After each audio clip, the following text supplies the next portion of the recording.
வணக்கம் ஃப்ரெண்ட்ஸ். இந்த வீடியோவில் உங்களுக்கு இன்றைக்கி என்ன காமிக்கிறேன்னா, கருணக்கிழங்கு நடவு செய்வது எப்படின்னு தாங்க காமிக்கிறோம். ஒரு மாதத்துக்கு முன்னாடி வெட்டி கொட்டி வச்சுட்டேங்க. இதில் வந்து பாருங்கள், இதெல்லாம் சின்ன கிழங்கு. இதில் அப்படியே வந்து போட்டுணுங்க. பாருங்கள், இதெல்லாம் சின்ன கிழங்கா இருக்குங்களா, இதில் அப்படியே போட்டுணுங்க. இதிலே கொஞ்சம் பெருசாக இந்த மாதிரி இருக்கிறதெல்லாம் நறுக்கி போடணுங்க. இந்த கிழங்கு வந்து நான் 2 துண்டாக நறுக்கி போடுறேங்க. உடுவாள் வச்சு வெட்டுறேங்க. பாருங்கள், இது 2 பீஸாக நான் வெட்டிட்டுங்க.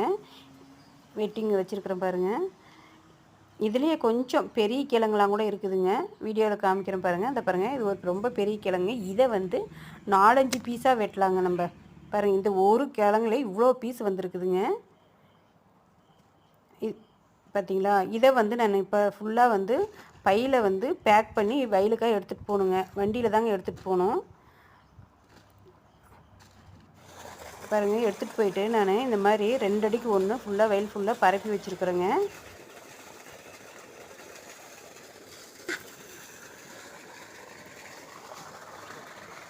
காடு ஃபுல்லாக கருணக்கிழங்கு பரப்பியாச்சுங்க. 2 அடிக்கு 1 பரப்பிட்டு தண்ணி வந்து பின்னாடியே எடுத்து விட்டாச்சுங்க. தண்ணி எடுத்து விட்டு எப்படி வந்து கருணக்கிழங்கு நேரம்னு காமிக்கிறேன் பாருங்கள். இந்த முளப்பு மேலே தெரியுதுங்க இல்லையா, இதை வந்து அப்படியே மேலே தெரிகிற மாதிரி அப்படியே அமுத்தி விடணுங்க. இந்த மாதிரி முளப்பு தெரிகிற மாதிரி அமுத்தி விடணுங்க. இப்போ வயல் ஃபுல்லாக தண்ணி வந்து பாஞ்சிக்கிட்டே வருதுங்க. மண் நல்லா ஊறின பின்னாடி இந்த கருணக்கிழங்கு அமுத்துறதுக்கு ஈஸியாக இருக்குங்க. பாருங்கள் எப்படி அமுத்திட்டு வராங்கன்னு பின்னாடியே.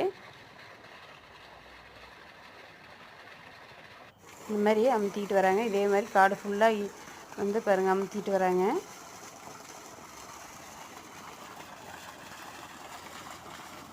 இந்த வீடியோ பிடிச்சிருந்தா லைக் பண்ணுங்கள், ஷேர் பண்ணுங்கள், சப்ஸ்கிரைப் பண்ணுங்கள். நன்றிங்க.